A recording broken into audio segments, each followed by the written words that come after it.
Ravi colours இன்றைய trending பெண்களுக்கான exclusive கலெக்ஷனுடன் kurtis, palazzo pant, Patiala pant, துப்பட்டாக்கள், ஷேப்வேர்கள், நைட்டிகள், பிராண்டட் உள்ளாடைகளும் கிடைக்கும். ரவி கலர்ஸ், நேரு வீதி, ராஜா தியேட்டர் சிக்னல் அருகில், புதுச்சேரி. வணக்கம். முக்கிய செய்திகள். கோலாகலமாக கொண்டாடப்பட்ட புதுச்சேரி விடுதலை நாள் விழா.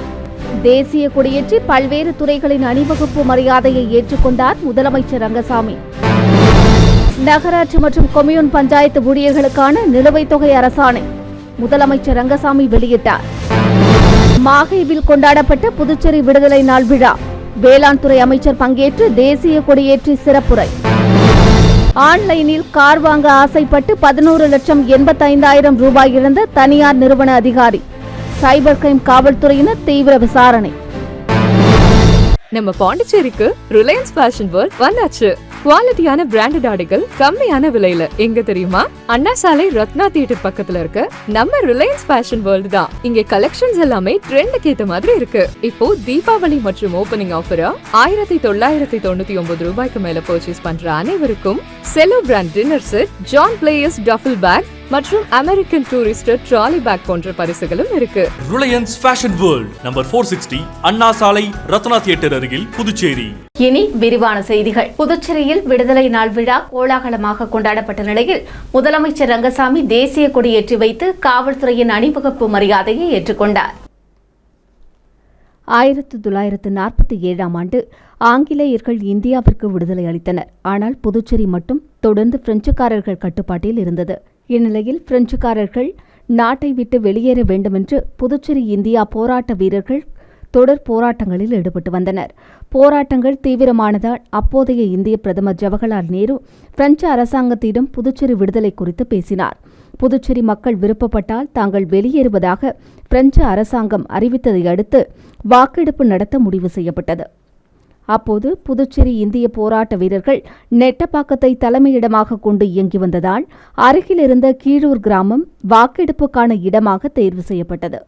அப்போது சட்டசபை இல்லாத காரணத்தால் நிர்வாக வசதிக்காக கொம்யூன்கள் பிரிக்கப்பட்டு உள்ளாட்சி அமைப்புகளுக்கான அதிகாரங்கள் மட்டுமே வழங்கப்பட்டிருந்தன. ஒவ்வொரு கொம்யூன்களுக்கும் மக்கள் பிரதிநிதிகளாக ஒரு மேயர், அவர்களுக்கு கீழ் கவுன்சிலர்கள் நியமிக்கப்பட்டிருந்தனர். 1954ஆம் ஆண்டு அக்டோபர் மாதம் 18ஆம் தேதி கீழூரில் வாக்கெடுப்பு நடத்தப்பட்டது. இதில் புதுச்சேரி, காரைக்கால், மாகி, ஏனாம் ஆகிய பகுதிகளிலிருந்து மக்களால் தேர்ந்தெடுக்கப்பட்ட பிரதிநிதிகள் கலந்து கொண்டனர். இந்த வாக்குப்பதிவில் புதுச்சேரி இந்தியாவோடு சேர ஆதரவாக 170 வாக்குகளும் எதிர்ப்பாக 8 வாக்குகளும் பதிவாகின. இந்த முடிவுகள் பிரெஞ்சு அரசாங்கத்திற்கு அனுப்பி வைக்கப்பட்டது. இதையடுத்து நவம்பர் 1ஆம் தேதி பிரெஞ்சு இந்திய பகுதிகள் அனைத்தும் இந்தியாவுடன் இணைந்ததாக அதிகாரப்பூர்வமாக அறிவிக்கப்பட்டது. இந்நிலையில் இந்தியாவுடன் இணைந்துவிட்டதால் இந்தியாவின் சுதந்திர தின நாளான ஆகஸ்ட் 15ஆம் தேதிக்கு மறுதினம் 16ஆம் தேதியை புதுச்சேரியின் சுதந்திர தினமாக அரசு கொண்டாடி வந்தது. இதற்கு எதிர்ப்பு தெரிவித்து பல்வேறு இயக்கங்கள் சார்பில் அதிகாரப்பூர்வமாக நவம்பர் 1ஆம் தேதியை புதுச்சேரியின் விடுதலை நாளாக கொண்டாட வேண்டுமென அரசுக்கு கோரிக்கை விடுத்து பல கட்ட போராட்டங்கள் நடத்தப்பட்டன. அதன்படி நவம்பர் 1ஆம் தேதியை புதுச்சேரி விடுதலை நாளாகவும் அன்றைய தினம் அரசு விடுமுறை நாளாகவும் அறிவிக்கப்பட்டது. இதையடுத்து பல ஆண்டுகளாக தொடர்ந்த வரலாற்று பிழை நீக்கப்பட்டு 2014ஆம் ஆண்டு முதல் நவம்பர் 1ஆம் தேதியை புதுச்சேரி தனது விடுதலை நாளாக கோலாகலமாக கொண்டாடி வருகிறது. இந்நிலையில் புதுச்சேரியின் விடுதலை நாள் விழா கடற்கரை சாலையில் கோலாகலமாக கொண்டாடப்பட்டது. முதலமைச்சர் ரங்கசாமி தேசிய கொடியேற்றி வைத்து காவல்துறை, தேசிய மாணவர் படை, தீயணைப்புத்துறை மற்றும் பல்வேறு துறைகளின் அணிவகுப்பு மரியாதையை ஏற்றுக்கொண்டார். தொடர்ந்து பள்ளி, கல்லூரி மாணவ மாணவிகளின் கலை நிகழ்ச்சிகள் இடம்பெற்றன.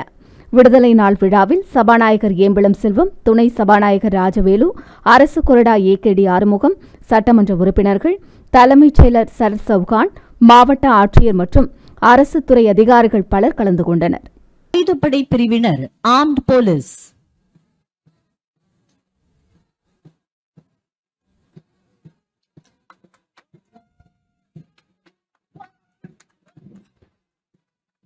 அணிவகுப்பில் அடுத்து வருபவர்கள் காவல்துறையின் போக்குவரத்து பிரிவினர், டிராபிக் போலீஸ்.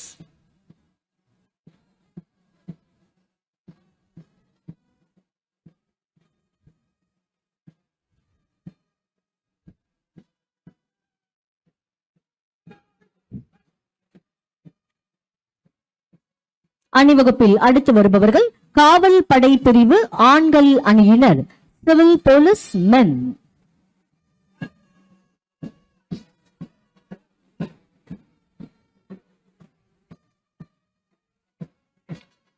தொடர்ந்து இந்திய ரிசர்வ் பட்டாலியன் பிரிவினர்,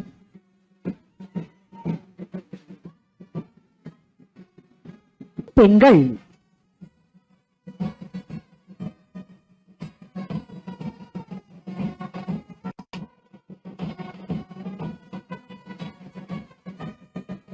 அடுத்ததாக senior division NCC army girls, தேசிய மாணவர் படையின் முதுநிலை தரைப்படை பிரிவு பெண்கள்.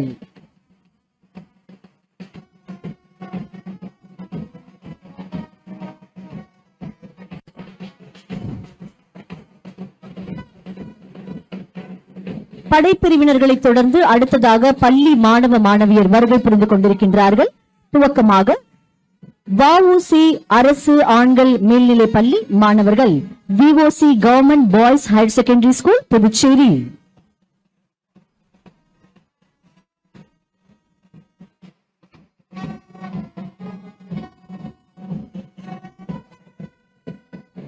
அடுத்ததாக Jeevanandam government higher secondary school, Karamanikuppam, Puducherry. Jeevanandam அரசு மேல்நிலைப் பள்ளி, காராமணிக்குப்பம், புதுச்சேரி.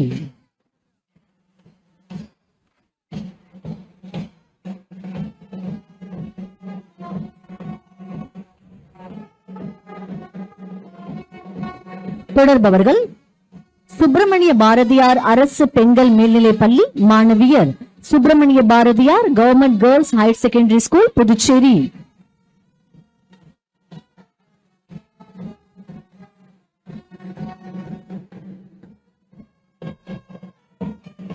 அடுத்து வருபவர்கள் PM Shri Chinnatha government girls higher secondary school, Puducherry. PM Shri Chinnatha அரசு பெண்கள் மேல்நிலைப் பள்ளி, புதுச்சேரி.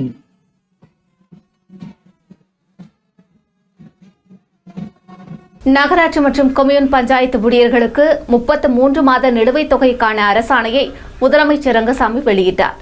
புதுச்சேரி மாநில நகராட்சி மற்றும் கொம்யூன் பஞ்சாயத்து ஊழியர்கள் 7வது ஊதிய குழுவின் பரிந்துரைப்படி 2018 வரையிலான 33 மாத நிலுவைத் தொகையை வழங்க வேண்டும் என்று பல கட்ட போராட்டங்கள் நடத்தி வந்தனர். இதையடுத்து அவர்களுக்கு 33 மாத நிலுவைத் தொகை வழங்க அரசு நடவடிக்கை மேற்கொண்டது.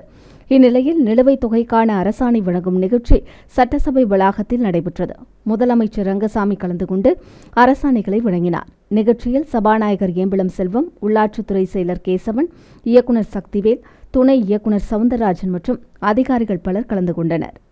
மாஹேவில் நடைபெற்ற விடுதலை நாள் விழாவில் வேளாண் துறை அமைச்சர் தேனி ஜெயக்குமார் கலந்து கொண்டு தேசிய கொடியேற்றி வைத்து காவல்துறையின் அணிவகுப்பு மரியாதையை ஏற்றுக்கொண்டார். நவம்பர் 1ஆம் தேதி புதுச்சேரியின் விடுதலை நாள் விழா சிறப்பாக கொண்டாடப்பட்டது. விழாவையொட்டி பல்வேறு அரசு நிகழ்ச்சிகளுக்கு ஏற்பாடுகள் செய்யப்பட்டிருந்தன. புதுச்சேரியில் விடுதலை நாள் விழாவையொட்டி முதலமைச்சர் ரங்கசாமி தேசிய கொடியேற்றி காவல்துறையின் அணிவகுப்பு மரியாதையை ஏற்றுக்கொண்டார். இதேபோல மாஹேயில் நடைபெற்ற விடுதலை நாள் விழாவில் வேளாண் துறை அமைச்சர் தேனி ஜெயக்குமார் சிறப்பு அழைப்பாளராக கலந்து கொண்டு தேசிய கொடியேற்றி காவல்துறை மற்றும் பல்வேறு துறைகளின் அணிவகுப்பு மரியாதையை ஏற்றுக்கொண்டார். தொடர்ந்து விழாவில் பேசிய வேளாண் துறை அமைச்சர், புதுச்சேரியின் விடுதலை நாளையொட்டி சுதந்திர போராட்டத்தில் நமது முன்னோர்கள் செய்த மகத்தான தியாகங்களை நினைவு கொண்டு நன்றி செலுத்துவது நம் ஒவ்வொருவரின் கடமை என்று கூறினார்.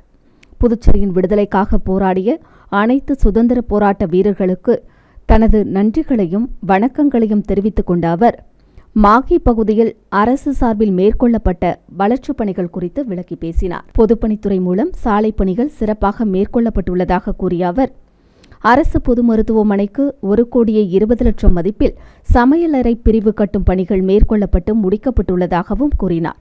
இதன் திறப்பு விழா விரைவில் நடைபெறும் என்றார் அவர். மேலும் மாஹே அரசு பொது மருத்துவமனைக்கு 7,15,00,000 ரூபாய் நிதி பெறப்பட்டு கட்டுமான பணிகள் மும்முரமாக நடைபெற்று வருவதாக கூறிய அவர், நபார்டு வங்கியின் திட்டத்தின் கீழ் உட்புற சாலைகளை மேம்படுத்த பல்வேறு பணிகள் மேற்கொள்ளப்பட்டு வருவதாகவும் கூறினார். 40 மாணவர்கள் பயன்பெறும் வகையில் நர்சிங் பள்ளி தொடங்கப்பட்டுள்ளதாக கூறிய அவர், மாவட்ட பொது சுகாதார லேப் வசதிக்கு 70 லட்சம் மதிப்பிலான உபகரணங்களுடன் கூடிய ஆய்வக மேம்பாட்டு பணிகள் மற்றும் 50 லட்சம் மதிப்பிலான கட்டிடப் பணிகள் செயல்பாட்டில் உள்ளதாக தெரிவித்தார்.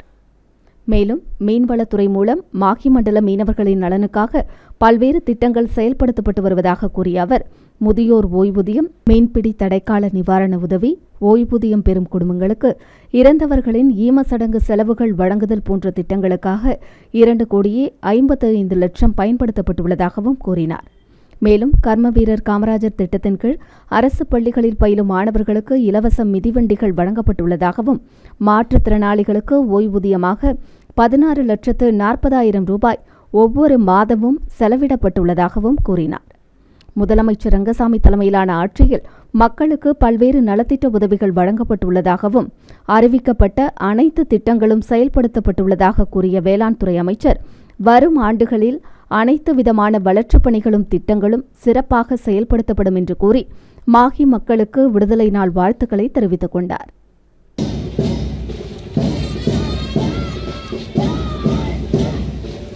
Government Middle School Mahi. Government Middle School Mahi.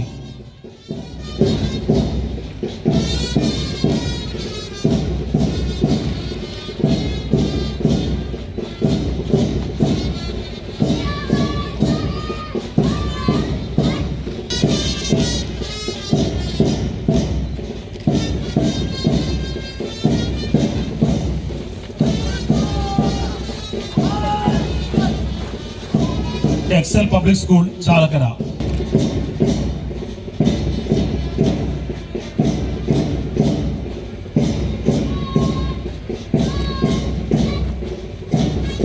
Saint Teresa Higher Secondary School, Chalakara. Saint Teresa Higher Secondary School, Chalakara.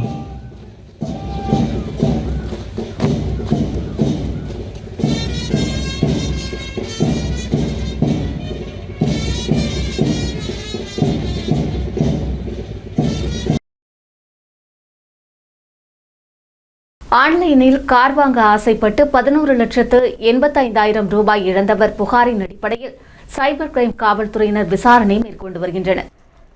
Puducherry Mettupalayam பகுதியைச் சேர்ந்தவர் பிரசன்னா புட்டோரியா. தனியார் நிறுவன நிர்வாக இயக்குநரான இவர் குறைந்த விலையில் கார் வாங்க ஆசைப்பட்டு ஆன்லைனில் தேடியுள்ளார். அப்போது OLX இணையதளத்தில் பெங்களூருவைச் சேர்ந்த சையது ஸ்ரீகர் என்பவர் காரின் புகைப்படங்களை பதிவிட்டு விற்பனைக்கு என குறிப்பிட்டிருந்தார். அந்த கார் பிடித்திருந்ததால் பிரசன்னா புட்டோரியா அவரிடம் விலை பேசி 11,85,000 வாங்குவதற்கு முடிவு செய்தார். இதையடுத்து 3 தவணைகளாக அவர் பணத்தை ஆன்லைன் வழியாக சையது டஸ்கேர் தெரிவித்த வங்கிக் கணக்கிற்கு அனுப்பியுள்ளார். அவரும் காரை புதுச்சேரிக்கு கொண்டு வந்து தருவதாக உறுதியளித்தார். பின்னர் காரின் என்ஜின் பழுதாகிவிட்டதாக கூறி சரி செய்து கொண்டு வருவதாக கூறினார். ஆனால் 10 மாதங்கள் கடந்தும் புதுச்சேரிக்கு கார் கொண்டு வரப்படாததால் அவரின் கார் வாங்கும் ஆசை காணல் நீரானது. இதனால் தான் ஏமாற்றப்பட்டதை அறிந்த அவர் இதுகுறித்து புதுச்சேரி சைபர் கிரைம் காவல்துறையில் புகார் அளித்தார். புகாரின் அடிப்படையில் காவல்துறையினர் வழக்கு பதிவு செய்து விசாரணை மேற்கொண்டு வருகின்றனர். பொதுமக்களுக்கு அச்சுறுத்தலை ஏற்படுத்தும் வகையில் புதுச்சேரியின் பல்வேறு பகுதிகளில் சுற்றித் திரிந்த தெருநாய்களை பிடிக்கும் பணிகளில் நகராட்சி ஊழியர்கள் ஈடுபட்டனர். புதுச்சேரி ரெயின்போ நகர், சூர்யா நகர், கிருஷ்ணா நகர் உள்ளிட்ட பகுதிகளில் தெருநாய்களின் தொந்தரவு பொதுமக்களிடையே அச்சத்தை ஏற்படுத்தி வந்த நிலையில் பொதுமக்கள் உழவர்கரை நகராட்சியில் புகார் அளித்தனர். புகாரின் அடிப்படையில் உழவர்கரை நகராட்சி மூலம் உடனடியாக நடவடிக்கைகள் மேற்கொள்ளப்பட்டன. தனியார் தொண்டு நிறுவன ஆட்கள் மூலம் ரெயின்போ நகர், சூர்யா நகர், கிருஷ்ணா நகர் உள்ளிட்ட பல்வேறு பகுதிகளில் பொதுமக்களை அச்சுறுத்தும் வகையில் சுற்றித் திரிந்த தெருநாய்கள் பிடிக்கப்பட்டு வாகனம் மூலம் கொண்டு செல்லப்பட்டது. பிடித்து செல்லப்படும் திருநாய்கள் கருத்தடை அறுவை சிகிச்சைக்கு பின்னர் அதே இடத்தில் விடப்படும் என நகராட்சி சார்பில் தெரிவிக்கப்பட்டுள்ளது. புதுச்சேரி போக்குவரத்து துறை சார்பில் நம்ம ஒரு டாக்ஸி செயலி அறிமுகம் செய்யப்பட்டுள்ளதாக தெரிவிக்கப்பட்டுள்ளது. புதுச்சேரி யூனியன் பிரதேசத்தில் அரசு அங்கீகாரத்துடன் பாதுகாப்பான பயணத்துக்கான நம்ம ஒரு டாக்ஸி அறிமுகம் செய்யப்பட்டுள்ளது. புதுச்சேரி ஸ்மார்ட் சிட்டி திட்டத்தின் கீழ் நவீன, நிலையான மற்றும் பொதுமக்களை மையமாக கொண்ட போக்குவரத்து சேவைகளுக்கான உறுதிப்பாட்டை இது வலுப்படுத்துவதாக அமைந்துள்ளது. இந்த செயலியில் நியாயமான கட்டணம், நேரடி சவாரி கண்காணிப்பு, சரிபார்க்கப்பட்ட ஓட்டுநர் சுய விவரம், 24 மணி நேரமும் உதவி மையம், SOS பாதுகாப்பு வசதி உள்ளிட்டவைகள் இடம்பெற்றுள்ளன. இந்த செயலி புதுச்சேரியில் எலக்ட்ரிக் ஆட்டோ மற்றும் ஆட்டோ ஓட்டுநர்களை மேம்படுத்துவதற்காக வடிவமைக்கப்பட்டுள்ளது. ஸ்மார்ட் போன் வைத்துள்ள அனைவரும் மிகவும் எளிதாக பயன்படுத்தும் வகையில் தமிழ் ஆங்கிலத்தில் செயலிகள் உருவாக்கப்பட்டுள்ளது. அதே நேரத்தில் சுற்றுலா பயணிகள் மற்றும் உள்ளூர்வாசிகள் பாதுகாப்பான, வெளிப்படையான மற்றும் வசதியான பயண அனுபவத்தையும் வழங்குகிறது. பணம் அல்லது UPI கட்டண பரிவர்த்தனை மூலம் கட்டணம் செலுத்தும் வசதியும் அமைக்கப்பட்டுள்ளது. பொதுமக்கள் நம்ம ஒரு டாக்ஸி செயலியை கூகுள் பிளே ஸ்டோரில் பதிவிறக்கம் செய்து கொள்ளலாம் என்றும், இது பயணிகளுக்கும் எலக்ட்ரிக் ஆட்டோ ஓட்டுநர்களுக்கும் தனித்தனி செயலிகள் உள்ளதென்றும் தெரிவிக்கப்பட்டுள்ளது. போக்குவரத்து துறையின் வலைதளம் மற்றும் அரசு டிஜிட்டல் சேனல்களிலும் அதிகாரப்பூர்வ பதிவிறக்க இணைப்புகள் கிடைக்கும் என்றும், ஒவ்வொரு ஆட்டோ மற்றும் எலக்ட்ரிக் ஆட்டோ ஓட்டுநரும் நம்ம ஒரு டாக்ஸி செயலியை பதிவிறக்கம் செய்து கொண்டு பயன்படுத்த வேண்டும் என்றும் அறிவுறுத்தப்பட்டுள்ளது. HIV நோய் தொற்று குறித்து பாரதிதாசன் அரசு கல்லூரி மாணவிகள் நாடகம் மூலம் பொதுமக்களுக்கு விழிப்புணர்வை ஏற்படுத்தினர். HIV நோய் குறித்து பொதுமக்களிடையே விழிப்புணர்வை ஏற்படுத்தும் வகையில் அரசு பல்வேறு நடவடிக்கைகளை மேற்கொண்டு வருகிறது. அதன் ஒரு பகுதியாக பாரதிதாசன் அரசினர் மகளிர் கல்லூரியின் சென்னாடா சங்கம் சார்பில் விழிப்புணர்வு குழு நடன நிகழ்ச்சி மூலம் பொதுமக்களுக்கு HIV நோய் குறித்து விழிப்புணர்வு ஏற்படுத்தப்பட்டது. கல்லூரி மாணவிகள் நடத்திய விழிப்புணர்வு நாடகத்தை பொதுமக்கள் பலரும் கண்டு பாராட்டு தெரிவித்தனர். கல்லூரியின் நுழைவு வாயில் முன்பு நடைபெற்ற நிகழ்ச்சிக்கு கல்லூரி முதல்வர் வீரமோகன் தலைமை தாங்கினார். நிகழ்ச்சிக்கான ஏற்பாடுகளை சென்னாடா சங்க ஒருங்கிணைப்பாளர் முனைவர் சந்திரா சிறப்பாக செய்திருந்தார். நிகழ்ச்சியில் கல்லூரி மாணவிகள் பலர் கலந்து கொண்டு பொதுமக்களுக்கு HIV நோய் குறித்து விழிப்புணர்வை ஏற்படுத்தினர். புதுச்சேரியில் கிராம உதவியாளர் பணிக்கான கணினி திறன் தேர்வு நவம்பர் 2ஆம் தேதி நடைபெறும் என்று தெரிவிக்கப்பட்டுள்ளது. புதுச்சேரி தேர்வாணைய உறுப்பினர் செயலர் ஜெய்சங்கர் வெளியிட்டுள்ள செய்திக்குறிப்பில், VAO உதவியாளர் பணிக்கு தற்காலிகமாக தேர்வு செய்யப்பட்டவர்களுக்கு கணினி திறன் தேர்வு வருகிற 2ஆம் தேதி நடைபெற உள்ளதாக தெரிவித்துள்ளார். புதுச்சேரி தொழில்நுட்ப பல்கலைக்கழகத்தில் காலை மாலை என 2 பகுதிகளாக தேர்வுகள் நடைபெறும் என்றும் குறிப்பிட்டுள்ளார்.